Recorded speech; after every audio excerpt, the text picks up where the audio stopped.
It is Sunday, July 12, 2020. I'm Lights Camera Jackson. Welcome to LCJ Live. You're probably wondering a couple of things right now. First of all, how long has it been since I've been to an indoor movie theater? The answer today is exactly 4 months.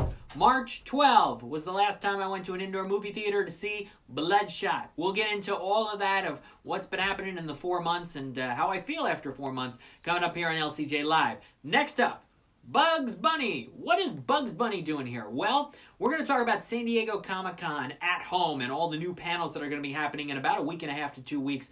One of them involves Bugs Bunny turning 80. Can you believe the iconic Looney Tunes character is turning 80 this year? And my good friend, Animation Scoop boss, Jerry Beck, will be part of a panel celebrating Bugs Bunny's 80th birthday. The other thing I want to bring up is why I am wearing SpongeBob. Look at this. SpongeBob and Patrick, and lots of things happening with that. I am trying to get my feet up here. It's having a little technical difficulties, but we'll see here.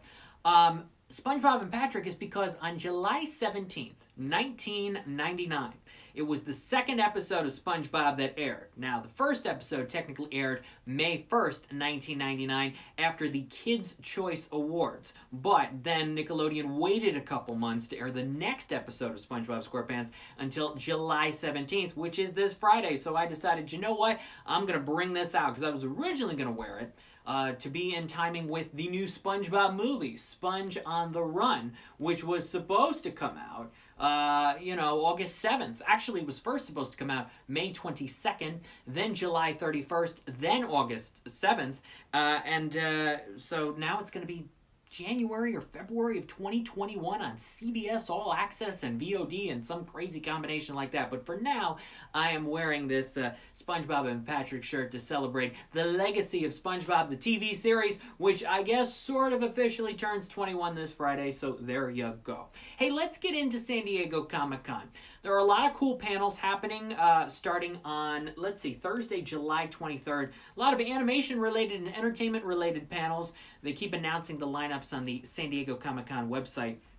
Some of the ones I'm interested in, first of all, this Bugs Bunny panel, but also there's going to be new season looks at all the Fox animated shows like The Simpsons, Bob's Burgers, Duncanville, Bless the Hearts, all of those, Family Guy, even shows that used to be on Fox like American Dad. All of those panels are going to be happening. Also, the new Phineas and Ferb movie is going to have a panel from Disney Plus on Saturday the 25th, along with the movie panels for Antlers and Bill and Ted Face the Music. I know a lot of people are looking forward to the new Bill and Ted movie, and that is going to be Saturday the 25th for San Diego Comic-Con at home. And I think it's so cool that they have decided to do this San Diego Comic-Con at home and make it free to everybody. I think it's really nice of them to do that. Give people the chance to experience it if they never had the chance to go to San Diego Comic-Con before. You know, I went last year for the very first time, and it was such a fun experience. It was energetic, it was wild, and I really enjoyed it. But I'll be interested to see how the panels go virtually this year for San Diego Comic-Con at home, which again starts up on Thursday the 23rd. Let me see, I got a whole list here. What else we got? Oh, Fox has these fall shows that they were originally going to put on mid-season. One of them is called Next, and it's going to premiere in the fall now. John Slattery is on the show, so they're going to do a panel for Next on Sunday the 26th. I'm looking forward to that, not only because of the concept of the show sounds interesting, but the fact that, hey, this show was originally supposed to be on, and Fox says, you know what, we're going to save it for a significant period of time until the fall so we can have TV shows to air in the fall lineup. With what's been happening and what's been going on, you're not going to see many network shows have their fall season start up in about 2 months from now. It's just not going to happen. The way things are going, especially in California right now, this isn't going to happen. It's not. You're going to expect to see more reruns, more at-home specials. The animated holiday specials are going to come into play significantly in November and December. And it's interesting because this year is a presidential election year, and so you got a few nights devoted to those debates that are going to kind of save the networks a little bit in terms of programming to fill. You have an election night itself. You do have football games for NBC and Fox. That's going to help them a lot.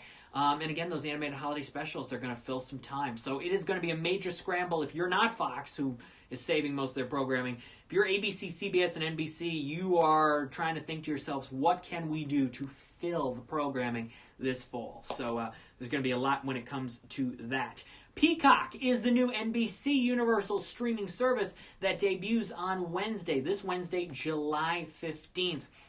And it's kicking off with a couple of things, some live action stuff, but also the animated series Cleopatra in Space. Now, Cleopatra in Space is from DreamWorks Animation. And I'm going to be talking with one of the creators behind it, one of the executive producers, tomorrow. This is a show about a teenage version of Cleopatra. She's about 15 years old. She gets transported into a portal 30,000 years into the future. And what happens to her? She meets some new friends, goes on some quests and adventures. It's a DreamWorks animated show premiering on Peacock. Also, new seasons of Where's Waldo and Curious George. They're going to be on Peacock as well. And it all starts this Wednesday, July 15th. Peacock's going to have a lot. It's going to have a lot of your favorite NBC shows, all-time sitcoms and dramas. Some of the newer stuff like the 30 Rock special that's this Thursday is going to be on Peacock the next day. And we'll see how many original content programs that Peacock will have coming down the line in the next several months. Obviously, one of the big things Peacock was supposed to have was the Olympics coverage. The Olympics coverage would have been huge, but obviously NBC had to delay that because of the Olympics having to delay a year. So Peacock kind of sits and waits a year for that, but in the meantime, we'll fill the programming with lots of different things. So that is this Wednesday. Yet another streaming service. How you guys doing with the streaming services? With, let's see, Hulu, Netflix, Amazon Prime Video, CBS All Access, Apple TV Plus. I just watched a new Apple TV Plus show last night. First 3 episodes, Ted Lasso. It stars Jason Sudeikis, and it's based on his character that he used to play on NBC Sports skits. American college football coach who goes over to England to coach a soccer team, their version of football. And I cannot say anything more. I cannot tell you some of the stars who are in it. I can't give my opinion until August 3rd, but Ted Lasso is coming to Apple TV Plus on the 14th of August, and I can reveal my opinion and my take on that on August 3rd. But thank you to Apple for putting up the first 3 episodes of the series for me to watch last night. It was cool to be able to do that. It's always fun to see stuff early. You got to wait a little bit, obviously, to talk about certain things if you're a member of the media and they ask you to pause and say, hey, we need you to wait until a certain day to reveal some things. But, I'm okay with that. I am. Hey, let's talk about the movie theater situation. Again, I'm having some technical difficulties here, so I unfortunately can't read your comments at this moment, but hopefully you're still with me here on LCJ Live. Let's talk about the movie theater situation. It has been 4 months since I have been to an indoor movie theater. The last time I was there was Thursday, March 12th for Bloodshot. And a new piece from the LA Times today, basically says, indoor movie theaters can't survive without new content. Duh! Yes! They can't. And it's going to be a while before the majority of moviegoers will be okay with returning to an indoor movie theater to see new films. If you want to see older films, the drive-ins are doing well because the drive-ins is more of that nostalgic experience. And right now people are taking advantage of that nostalgic experience with the drive-ins and seeing movies on the giant screen and all of that. But they won't do the same thing for an indoor theater, especially with what's happening right now. Even if your Regals and your AMCs open up on July 31. And the majority of the stuff they're going to show is the old stuff because Unhinged, the Russell Crowe movie, may be the only new movie. It may not. They may pull it in a couple days. Who knows? People aren't going to want to go see, pick an older film, Forrest Gump, when they just watched it on CBS, or you can watch it on any of these streaming services. It's tough to say, yeah, I'm going to pay $15 to see a movie I could plop up on my computer or my TV in an instant for a significantly lower price. Nobody's going to do that, and nobody's going to risk their lives to do that. It's not going to happen. So what will happen? It's tough to say. It really is. But I guess we have to think about safety more than anything else, and we do at this point. Until there's a vaccine, most people are not going to be comfortable returning to an indoor movie theater. I think some of the studios need to fully realize that this may go on for a longer period of time than anticipated. This may be a few more months. The shift to VOD and streaming has been significant already this year, especially with family films, but with some of the live-action films as well. And studios really need to decide which films are worth waiting for the theatrical experience, the shared experience, and which films can we say, you know what, we'd actually do okay financially and make a big impact right now if we put this on VOD and streaming services. Which films in our calendar, on our itinerary, can we do that with? Sony just delayed a movie called Monster Hunter from Labor Day weekend until April of next year, which seems like forever from now. A movie like that, though there are fans of Paul W.S. Anderson and Mila Jovovich, you could probably stick that on VOD and do all right and make a big impact and get publicity, positive stories out that, hey, we're putting this movie out now. I read months ago the movie was already done. If a movie is done, put it out. Yeah. So I anticipate Tenet moving. I anticipate others moving. I really do. I really think this is going to happen over the next couple of weeks, that these films are going to move. Again, I think it has to happen. I think it really does. Unless you want to do the VOD and drive-in thing. Look at Palm Springs. Palm Springs is in about 50 drive-ins right now across the country, including one near me. And it's on Hulu. That was the partnership. That was the deal. Hulu and Neon made. They were going to put it out in some theaters, this case drive-ins, and put it on Hulu. I'm not a fan of Palm Springs. I seem to be in the minority on this, but it's a film I really wanted to like. I could not get there by a lot. But I appreciate the fact that new movies are in some of these drive-ins around the country. Some of these horror movies. Look at The Wretched, Relic. Some of these other ones are doing that and doing very successfully with it. Doing very well. So would a studio say, you know what, we're going to do the VOD and we're going to do the drive-ins. We're going to take advantage of them right now during this time and still give that sort of theatrical experience, but have it be outdoors in this case. I'd like to see some more studios do that. I really would. And I hope that happens. I do.